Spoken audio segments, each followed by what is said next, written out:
반갑습니다. 이 시간 또 예배를 통해서 하나님의 은혜의 자리에 나오신 여러분들을 진심으로 환영하고 축복합니다.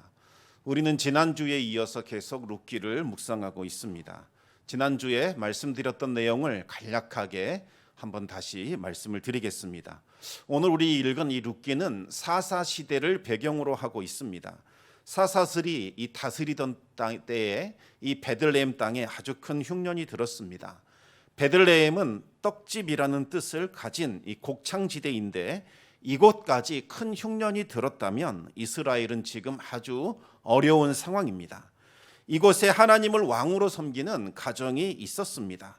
이 집의 가장은 엘리멜렉인데 그 뜻은 나의 하나님이 왕이시다, 이와 같은 뜻이 있습니다. 하나님을 왕으로 섬기는 가정에게 반드시 있는 것이 가장 큰 기쁨입니다. 그래서인지 아내의 이름은 기쁨이라는 뜻의 나오미였습니다.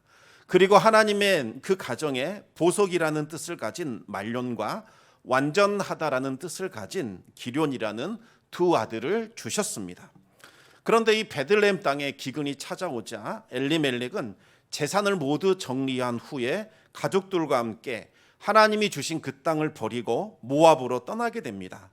고난이 찾아오자 신앙을 버리고 먹고 사는 길을 택한 겁니다. 하나님이 주신 땅을 버리고 이방인의 땅으로 옮겼다는 것은 더 이상 하나님이 나의 왕이시다, 이 고백을 인정하지 않는 겁니다. 그의 신앙 고백을 포기하는 것과 같습니다. 행복할 줄 알았던 이 모압에서의 삶은 고난과 불행의 연속이었습니다. 낯선 땅에서 아직 기반을 닦기도 전에 엘리멜렉이 아내와 어린 두 아들을 남겨놓고 세상을 먼저 떠나게 됩니다.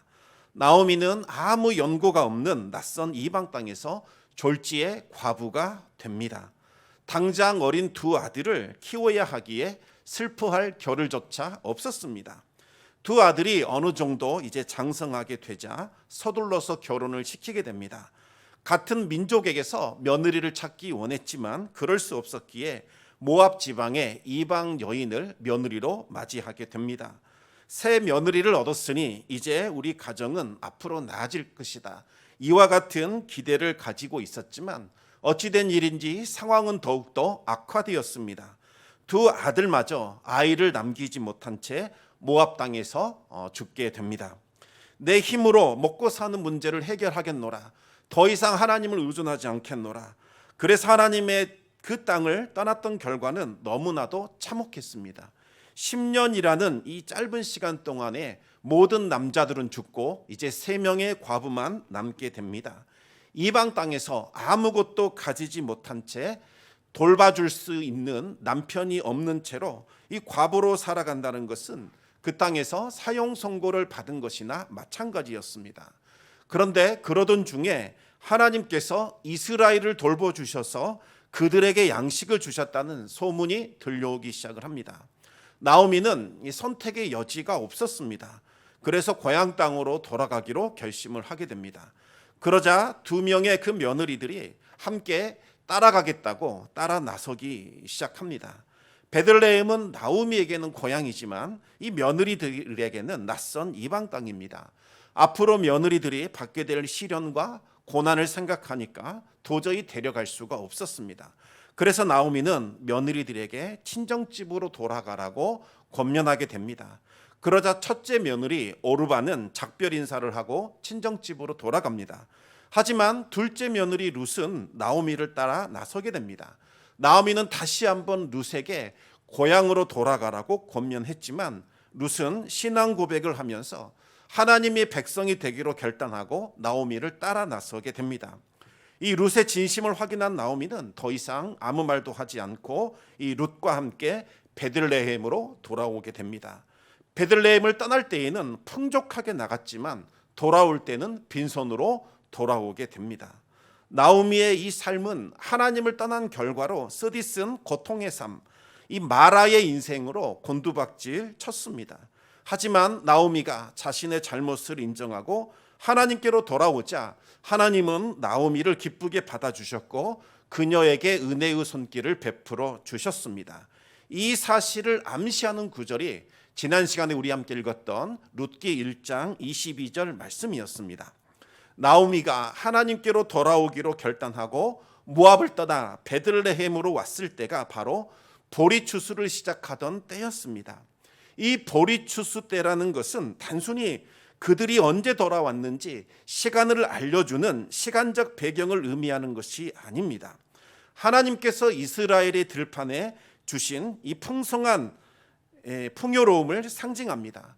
지금이 바로 은혜의 때, 축복의 때라는 것을 알려주는 겁니다.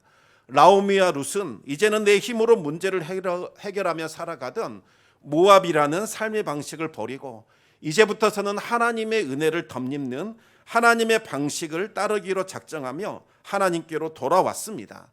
그러자 하나님께서 그들을 위하여 은혜를 예비해 놓으신 겁니다. 그것을 보여주는 것이 바로 보리 추수 때입니다. 우리의 노력과 수고로 인생의 문제를 해결할 수 없을 때 즉시 모든 것을 내려놓고 온전히 하나님의 은혜만을 구해야 합니다. 문제를 붙잡으면 붙잡을수록 깊은 수렁에 빠져들어가게 돼서 도저히 헤어나올 수 없게 됩니다. 우리의 한계와 무능력을 고백하고 두 손 들고 하나님께 항복하고 하나님께로 나와야 합니다. 하나님의 은혜를 구하는 그 순간부터 이제 새로운 문이 열리게 되고 그동안 보이지 않았던 길이 새롭게 나타나는 것을 경험하게 됩니다. 어떤 비행기 조종사의 이야기를 하나 들려드리겠습니다. 비행기가 이제 막 개발이 되었을 때 있었던 일입니다. 어떤 조종사가 새로 만든 비행기를 시운전하기 위해서 바다 위를 날아가고 있었습니다. 육지를 떠나서 한 10km 정도 날아가고 있었는데 이 조종실 아래에서 아주 이상한 소리가 들려옵니다. 가만히 들어보니까 쥐가 전선을 갉아먹고 있는 소리였습니다. 그 순간 공포심이 몰려왔습니다. 쥐가 이 전선 중에 하나라도 갉아서 끊어진다면 비행기는 그대로 바다에 추락하게 될 겁니다. 조종사는 쥐를 밖으로 떨어뜨려 보려고 온갖 방법과 수단을 다 사용합니다. 비행기를 막 좌우로 흔드는 위험한 고개 비행을 했습니다. 혹시 쥐가 떨어졌을까 싶어서 귀를 기울여 봤지만 여전히 조종실에서 쥐가 전선을 갉아먹고 있는 소리가 들려왔습니다. 그때 문득 어떤 생각이 하나 스쳐 지나갔습니다. 조종사는 급하게 비행기를 고도를 높여서 최대한 하늘 높이 올라가기 시작을 합니다. 그리고 나서 자세히 귀를 기울여서 소리를 들여봤습니다. 더 이상 쥐가 전선을 갉아먹는 소리가 들려오지 않았습니다. 내려와서 급하게 착륙하고 살펴봤더니 그 쥐가 기압을 이기지 못하고 죽어 있었던 거지요. 이 쥐라는 문제를 해결하고자 그것과 씨름하며 몸부림을 치면 칠수록 문제는 더욱더 복잡해지고 상황은 더 어려워지게 됩니다. 이때 해야 할 일은 바로 비행기가 하늘을 향하여 높이 올라가는 것처럼 하나님을 바라보면서 은혜의 보좌를 향하여 올라가는 것, 그것밖에는 없습니다. 은혜의 보좌 앞에 가까이 다가가면 다가갈수록 우리의 문제는 점점 더 작아지게 되고 크게 보였던, 불가능해 보였던 그 문제는 아무것도 아닌 것처럼 느껴집니다. 그러면서 하나님은 점점 더 커 보이게 되고 우리의 마음속에는 담력과 용기를 얻을 수 있습니다. 모든 것을 다 잃어버린 것처럼 느껴지고 이제는 나에게 아무것도 남아있지 않다 이렇게 느껴질지라도 바로 그 순간에 하나님의 은혜만 부어진다면 우리에게는 소망이 있습니다. 다시 일어설 수 있고 다시 시작할 수 있습니다. 울어도 안 되고 몸부림쳐도 안 되던 바로 그 일들이 전혀 예상하지 못했던 방식으로 풀리고 해결이 되고 또 채워지는 은혜를 경험할 수 있습니다. 오늘 본문에는 하나님께서 어떤 방식으로 우리에게 은혜를 베풀어 주시는가 그것에 대해서 말씀하고 있습니다. 1절을 보시면 갑자기 이야기의 흐름이 끊어지면서 보아스라는 사람이 등장을 합니다. 보아스는 나오미의 남편인 엘리멜렉의 친족으로 유력자입니다. 이 친족이라는 단어, 유력자라는 단어는 아주 중요한 단어입니다.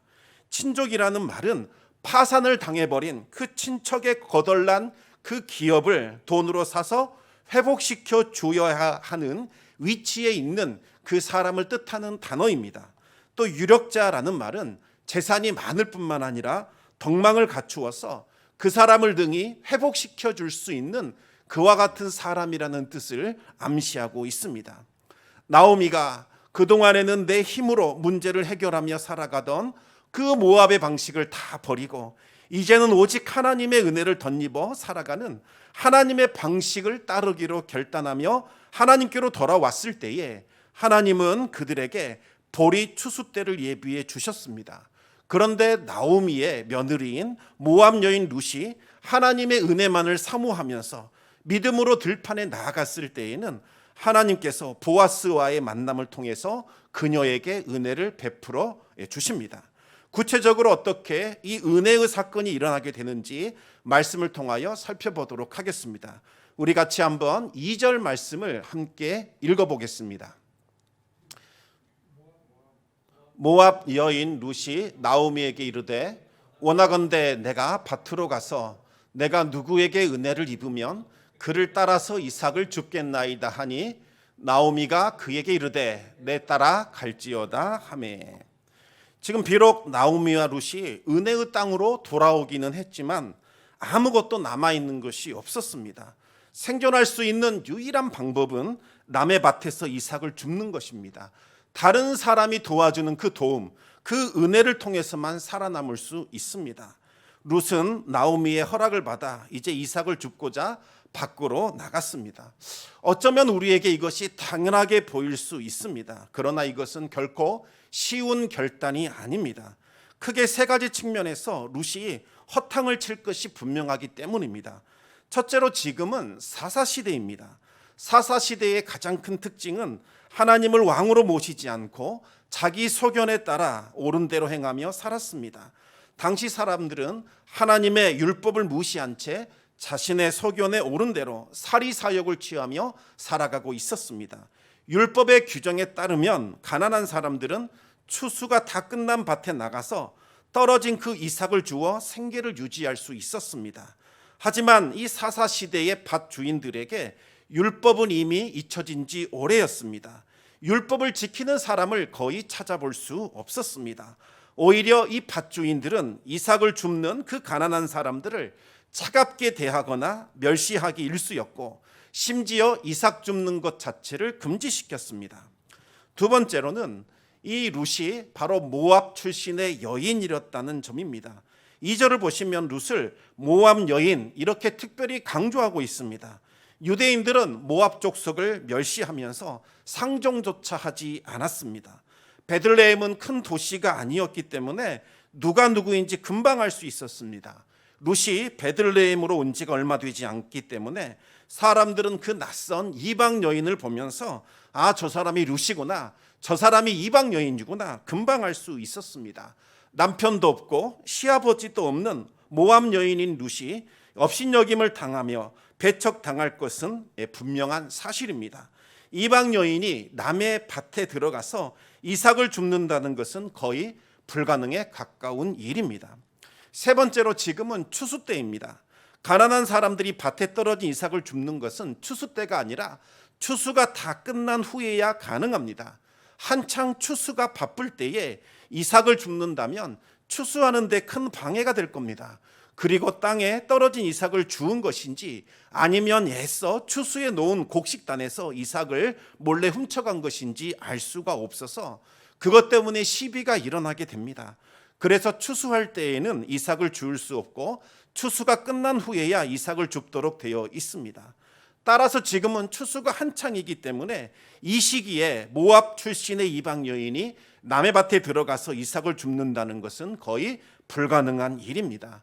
이 사실은 룻도 알고 있었고 나오미도 알고 있었을 겁니다. 하지만 룻은 가만히 기다리고 앉아 있을 수만은 없었습니다. 이미 나이 들어 병약해진 시어머니 나오미가 너무나 많이 굶주렸기 때문에 뭐라도 먹지 않으면 건강이 위태로워지는 그와 같은 상황이었습니다. 그러기에 나오미도 룻이 이삭 줍는 것을 허락하면서 룻을 축복했던 겁니다. 룻은 오로지 이삭을 주울 수 있는 유일한 길은 하나님의 은혜를 입는 것, 그것밖에는 없다는 것을 알았습니다. 그리고 바로 지금이 하나님의 은혜를 덧입을 수 있는 유일한 때라는 것을 알았습니다. 그래서 2절에서 룻은 내가 누구에게 은혜를 입으면 그를 따라서 이삭을 줍겠나이다, 그렇게 고백을 했던 겁니다. 여기에서 은혜를 베푸는 사람이라는 것은 하나님의 말씀을 그대로 따르는 사람, 그 사람을 의미합니다. 하나님의 율법에 따라 떨어진 이삭은 내 것이 아니다, 이것은 가난한 사람들의 것이다, 이렇게 인정해 주는 그 사람, 하나님의 말씀을 철저히 지키며 약한 자들을 배려해 줄 수 있는 그 사람을 만난다면 내가 이삭을 주겠다, 이렇게 고백을 했던 겁니다. 룻은 하나님께서 베풀어 주실 그 은혜를 사모하고 또 기대하면서 밭으로 나갔습니다. 하나님은 은혜를 간구하는 자의 기도를 절대로 외면하지 않으시고 그 은혜를 붙드는 사람을 실망시키지 않으시는 분이라는 것을 꼭 기억하시기 바랍니다. 반드시 좋은 것으로 채워주시고 차고 넘치도록 부어주십니다. 하나님은 룻을 향하여 어디로 가다, 어디 밭으로 가라 이렇게 말씀하지 않으셨습니다. 룻도 당장 어디로 가야 하는지, 어느 밭으로 가야 하는지 아무것도 알지 못했습니다. 그저 기도하는 마음으로 발길이 닿는 곳으로 가게 됩니다. 그런데 하나님은 아주 독특한 방식으로 룻을 이끌어 주셨습니다. 우리 3절 말씀을 같이 한번 읽어보겠습니다. 룻이 가서 베는 자를 따라 밭에서 이삭을 줍는데 우연히 엘리멜렉의 친족 보아스에게 속한 밭에 이르렀더라. 아멘. 룻은 곡식을 베는 사람을 따라 밭에서 이삭을 줍고 있었는데 그곳이 바로 보아스가 소유한 밭이었습니다. 룻은 이 밭 주인이 누구인지 전혀 알지 몰랐고 앞으로 또 어떤 일이 일어날지 알 수 없는 그와 같은 상황이었습니다. 전혀 생각하지 않았고 전혀 계획하지도 않았던 일들이 우연히 일어나게 된 겁니다. 하지만 사람의 입장에서 볼 때에는 우연이지 하나님 편에서는 결코 우연이 아니었습니다. 룻을 향한 하나님의 계획과 섭리가 있었고 하나님께서 룻을 보아스의 밭으로 인도해 주신 겁니다. 이 세상에 일어나고 있는 일들 중에서 우연이라는 것은 결코 없습니다. 우리 함께 잠언 16장 9절 말씀을 같이 한번 읽어보겠습니다. 사람이 마음으로 자기의 길을 계획할지라도 그의 걸음을 인도하시는 이는 여호와시니라. 아멘. 우리는 내 뜻과 내 계획대로 우리 인생살이를 살아간다고 생각하지만 그렇지 않습니다. 눈에 보이지 않는 하나님께서 우리의 걸음을 인도하고 계십니다. 때로는 우리의 가는 길을 막아서기도 하시고 때로는 전혀 불가능한 것을 열어주시기도 하십니다. 그와 같은 방식을 통해서 하나님은 우리의 길을 인도하고 계십니다. 하나님께서 오늘 아침에 구체적으로 어디로 가라, 무엇을 해라 이렇게 알려주셔야만 하나님의 인도하심을 받는 것이 절대로 아닙니다. 그저 우리가 있는 이 삶의 자리에서 그저 최선을 다하는 겁니다. 그리고 하나님의 뜻이 나타나기를 간구합니다. 그러다 보면 하나님께서 우리의 길들을 열어주시는 겁니다. 모세는 하나님 만나야겠다 이러한 마음으로 광야로 나선 것이 아니었습니다. 평소 습관대로 양떼를 이끌고 그저 시내산 앞을 지나가고 있었습니다. 그런데 바로 그때에 그곳에서 불타는 떨기나무를 보게 되었고 하나님의 부르신 소명을 듣게 되었습니다. 다윗도 마찬가지입니다. 내가 이 나라의 왕이 되겠다 이렇게 생각한 적도 없었고 하나님을 만나야겠다라는 결단도 없었습니다. 그저 자신에게 맡겨진 그 하찮은 일, 양떼를 돌보는 일에 전심전력을 다했고 생명을 바쳤을 때에 하나님께서 다윗을 이스라엘을 치는 목자로 부르셨다는 것을 우리가 알게 됩니다. 룻은 그저 하나님의 은혜만을 구했을 뿐입니다. 지금 당장 눈앞에 있는 이삭, 그것을 향하여 나아갔을 뿐입니다. 그런데 바로 그 자리에서 하나님이 예비하신 복된 만남이 이루어지게 됩니다. 우리 4절 말씀을 같이 한번 읽어보겠습니다. 마침 보아스가 베들레헴에서부터 와서 베는 자들에게 이르되 여호와께서 너희와 함께 하시기를 원하노라 하니 그들이 대답하되 여호와께서 당신에게 복 주시기를 원하나이다 하니라. 여기서 마침이라는 단어가 나오는데 이 단어는 3절에 나오는 우연히라는 단어와 연결이 됩니다. 우연히 룻이 보아스의 밭에 들어와게 됐는데 그때 마침 보아스가 그 밭에 등장을 한 겁니다. 우리들의 눈에는 그저 우연히 우연을 낳고 꼬리를 무는 것처럼 그렇게 보이지만 하나님의 특별한 섭리와 인도하심 가운데 이와 같은 사건이 연달아 일어나고 있는 겁니다. 왜 하필 이 시간에 보아스는 밭에 나온 걸까요? 무더위 가운데 수고하는 일꾼들을 격려하고 위로하고자 나온 겁니다. 보아스는 일꾼들을 보자마자 가장 먼저 그들을 축복했습니다. 여호와께서 너희와 함께 하시기를 원하노라. 보아스의 관심은 얼마만한 추수를 했느냐, 이 일꾼들이 땡땡이 치지 않고 얼마나 열심히 일했느냐, 여기에 있는 것이 아니라 그 사람들에게 관심이 있었습니다. 얼마나 많이 추수했는가에 관심을 두지 않고 그들이 받을 복, 하나님께서 그들에게 베풀어 주실 복에 대해서 관심을 가졌습니다. 그러자 일꾼들도 보아스에게 화답을 합니다. 여호와께서 당신에게 복 주시기를 원하노이다. 일꾼들은 보아스를 진심으로 존경했고 하나님께서 보아스에게 복 주기를 원했습니다. 왜냐하면 보아스가 복을 많이 받으면 많이 받을수록 그 복이 자기 자신들에게 그리고 주변에게 흘러나간다는 사실을 그들은 경험적으로 알고 있었기 때문입니다. 보아스의 관심은 자신의 밭에서 일하는 그 일꾼들에게만 있었을 뿐만 아니라 전혀 알지 못하는 이삭을 줍고 있는 아주 가련한 여인에게까지 향하고 있었습니다. 보아스는 그 일꾼들을 총괄하고 있는 사환에게 이 소녀가 누구인지를 물었습니다.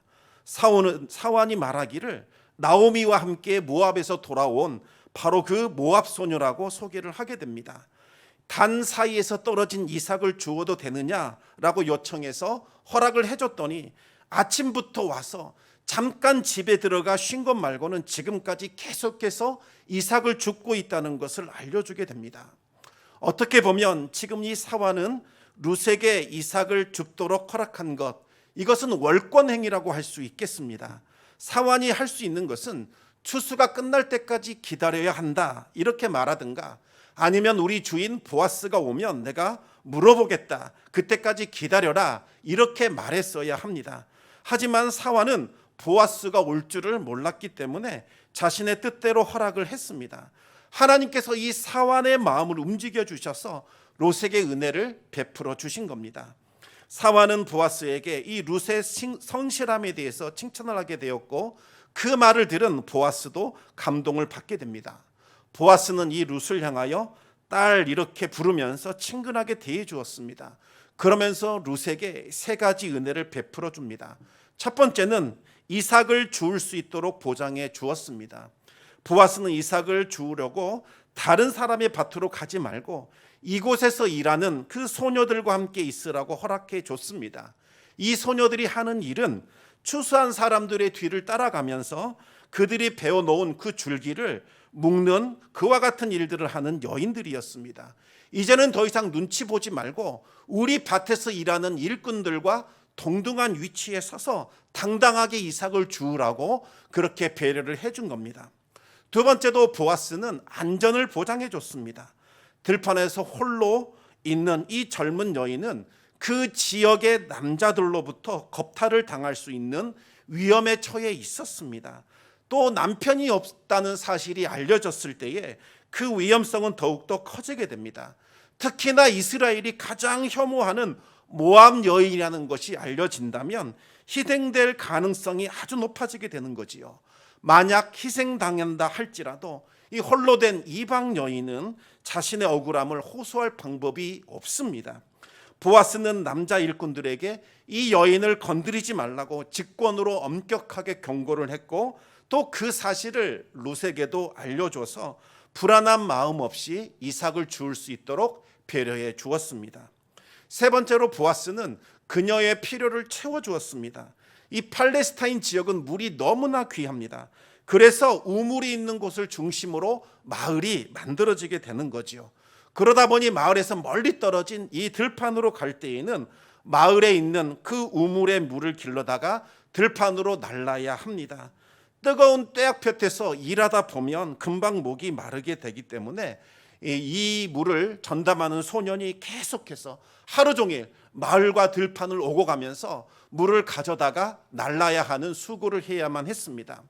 이 룻의 입장에서는 목이 마를 때마다 마을에 있는 우물로 달려가야 합니다. 그런데 보호자가 없는 이방 여인이 홀로 들판을 건넌다는 것은 아주 위험한 일입니다. 그렇다고 해서 남의 밭에서 이삭을 줍는 처지인데 소년들이 성읍까지 가서 애써 길러온 그 물을 마신다는 것은 상상도 못할 일입니다. 이 물은 오로지 밭에서 일하고 있는 그 사람들에게만 주어지는 특권입니다. 그런데 보아스가 룻에게 물을 마실 수 있는 특권을 베풀어 준 겁니다. 보아스의 이 세 가지 배려는 룻을 보호해 주는 보호자인 동시에 룻의 모든 필요를 채워주는 공급자가 된다는 것을 의미하고 있는 겁니다. 보아스가 보여준 그 호의와 친절은 룻에게는 주체할 수 없는 은혜와도 같았습니다. 룻은 즉시 땅에 엎드려 보아스에게 절했습니다. 어찌하여 이토록 미천한 이방 여인에게 은혜를 베풀며 나를 돌아봐 주시느냐고 그렇게 반문을 하게 되지요. 그러자 보아스가 룻에게 왜 은혜를 베푸는지 그 이유에 대해서 말합니다. 첫째는 룻이 시어머니에게 베푼 지극한 효성 때문이었습니다. 그리고 둘째는 부모와 고국을 떠나서 낯선 땅으로 오게 된 그 신앙 때문이었습니다. 룻에 관한 소문은 이미 베들레헴에 널리 퍼져 있었습니다. 하나님을 버리고 자신의 소견에 오른 대로 살아가고 있었던 이 사사시대에 룻의 이야기는 말 그대로 충격 그 자체였습니다. 그러다 보니 보아스도 그 소문을 듣고서 룻이 도대체 어떤 여인인가 알고 싶은 마음이 있었습니다. 그러다가 이제 룻의 그 효성과 신앙을 직접 보게 되었으니 얼마나 기쁘고 감동이 되었겠습니까? 사실 이 보아스에게도 출생의 비밀이 있습니다. 보아스의 어머니가 바로 여리고 성에서 기생으로 살아가고 있었던 그 라합이라는 이방 여인이었습니다. 이방 여인 라합이 생명을 내건 믿음의 결단을 통하여 하나님의 백성이 될 수 있었고, 그때 그 정탐꾼으로 왔던 두 명 중에 한 사람인 살몬과 결혼을 하여 이제 유다 땅 이 베들레헴에 가정을 꾸릴 수 있었습니다. 이 룻을 바라보니까 자신의 어머니 바로 그 라합의 모습이 계속해서 떠올랐을 겁니다.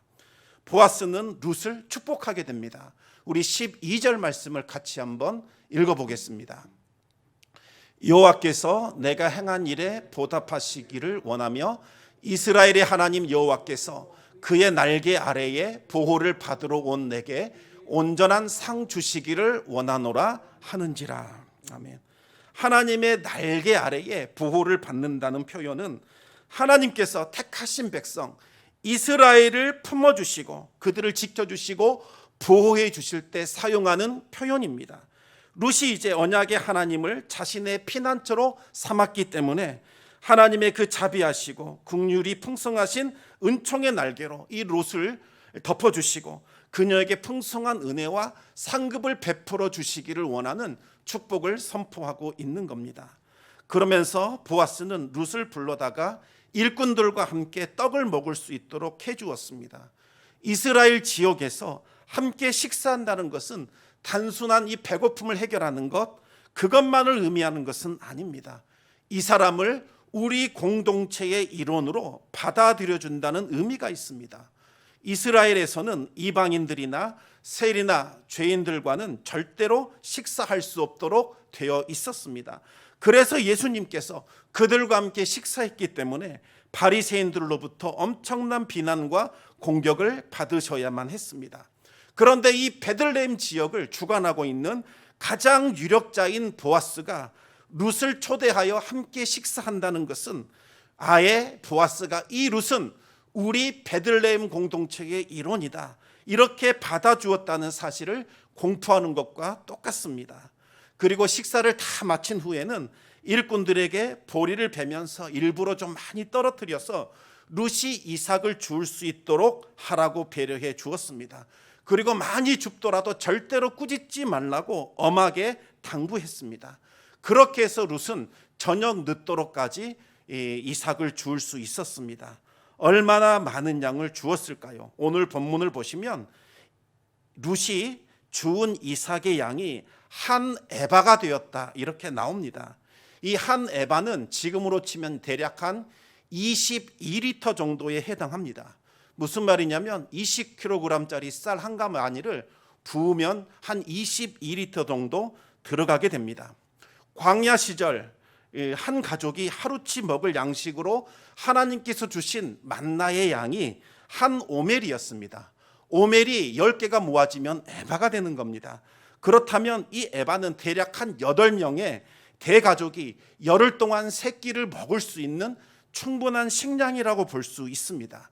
만약 룻과 나오미 두 사람만 음식을 먹는다면 대략 한 40일에서 50일 정도 먹을 수 있는 어마어마한 양입니다. 룻이 오늘 하루 이삭 줍기를 해서 집에 갈 때는 20kg짜리 쌀 한 가마니를 들고 집으로 돌아오는 것과 마찬가지입니다. 이것은 정상적인 이삭 줍기를 통해서 가져올 수 있는 분량은 절대로 아닙니다. 소년들이 이삭을 주울 수 있도록 많이 떨어뜨려 주었기 때문에 많이 주울 수 있었고, 또 많이 주어간다고 눈치를 주거나 꾸짖지 않았기 때문에 가능한 양이었습니다. 룻은 이 보아스를 통하여 부어주시는 하나님의 은혜로 한 에바의 축복, 다시 말하면 한 달치, 길게는 2달치의 축복을 받아 누릴 수 있었습니다. 아무것도 없는 이 가련한 여인이 하나님의 은혜로 그날 일했던 양이 무려 한 달, 2달을 먹을 수 있는 그와 같은 은혜를 거두었다는 겁니다. 그런데 이날 하루만 이와 같은 일들이 있었던 것이 아니라 보리 추수와 그리고 밀 추수가 끝날 때까지 이 축복을 계속해서 받아 누릴 수 있게 되는 겁니다. 사랑하는 성도 여러분, 하나님 안에 있는 우리 성도들에게는 우연이라는 것은 결코 없습니다. 모든 것이 하나님의 섭리와 계획 가운데 이루어집니다. 그런데 여기서 기억해야 할 말이 있습니다. 하나님 안에 있는 성도입니다. 하나님의 날개 그늘 아래에 들어가 있는 성도들에게 이와 같은 은혜가 나타나게 된다는 겁니다. 하나님의 은혜를 사모하고 하나님께 전적으로 순종하는 삶을 살아갈 때에 이와 같은 은혜가 베풀어진다는 말씀입니다. 하나님과 세상을 겸하여 섬기는 것이 아니라 오직 하나님만을 위해 살겠노라. 지금까지 내가 의지하고 있었던 세상의 방식을 다 끊어버리고 오로지 하나님께 전적으로 내어드리며 하나님의 도우심과 하나님의 돌보심만을 의지하며 결단함으로 나아갈 때에 하나님께서 그 사람을 책임져 주신다는 겁니다. 하나님의 날개로 그 사람을 덮어주시고 하나님께서 만남의 복을 더하여 주셔서 그 사람을 새롭게 일으켜 주시고 세상이 알지 못하는 방식으로 하나님께서 그 사람을 먹이시고 입히시고 돌보시고 풍성하게 채워주신다는 말씀입니다. 하나님을 믿고 의지함으로써 우리에게 주어진 이 일상의 삶들 소중히 여기시기 바랍니다. 그리고 이 일에 최선을 다하시기 바랍니다. 바로 이곳이 하나님께서 우리를 부르신 바로 그 소명의 현장이요, 지금 우리에게 맡겨진 그 일들을 통하여 우리는 보아스라는 만남의 복을 경험하게 될 겁니다. 어디 다른 곳, 정말 내 손에 닿지 않는 그 어떤 곳을 막연히 바라보면서 그곳을 사모하며 기다릴 것이 아니라 하나님께서 이곳에 주셨으니 이곳에서 하나님의 은혜를 사모하며 우리에게 맡겨진 일들을 전적으로 최선을 다하며 살아갈 때에 하나님께서는 우리가 기대하지 못했던 놀라운 은혜의 역사를 베풀어 줄 것이며 바로 이곳에서부터 새로운 일들이 일어나게 될 겁니다. 우리 하나님의 베푸시는 은혜를 구하시기 바랍니다. 그리하여 오늘 룻에게 일어났던 그 한 에바의 축복이 날마다 여러분의 삶 가운데 충만하게 임하기를 우리 주님의 이름으로 축원합니다. 이 시간 말씀을 기억하며 우리 함께 기도하기를 원합니다. 모든 것이 다 끊어졌을 때, 정말 이제는 끝이다, 절망이다, 그와 같은 생각을 가졌을 때에도 여전히 우리에게 소망이 있는 이유는 하나님께서 우리의 보호자가 되어주시기 때문입니다. 정말 하나님, 이제 모든 것을 내려놓습니다. 더 이상 내 힘과 내 노력과 내 지혜로 일을 해결하지 않고 하나님께 온전히 엎드려 하나님의 도우심을 구합니다. 하나님, 지금 우리가 있는 이 환경, 이 상황 탓하지 않겠습니다. 이곳에서 부어주실 하나님의 은혜, 한 에바의 축복, 그리고 보아스라는 아버지 하나님 만남의 복을 주실 것으로 믿습니다. 이곳에서 흘려야 할 눈물, 흘려야 할 땀, 그리고 하나님 앞에 헌신해야 될 헌신을 온전히 감당할 수 있는 자들 되게 해 주셔서 우리에게 맡겨진 일들을 감사함으로 잘 감당하여 하나님의 역사가 일어나는 것을 보게 해 주십시오. 불평하지 않게 하여 주시고 원망하지 않게 하여 주시고 상황을 바라보며 낙심하지 않게 하여 주시옵소서. 오로지 하나님 한 분만을 보며 담대하게 나아갈 수 있도록 우리를 붙들어 주시옵소서. 이 시간 기도함으로 우리 주님 앞에 나아가겠습니다.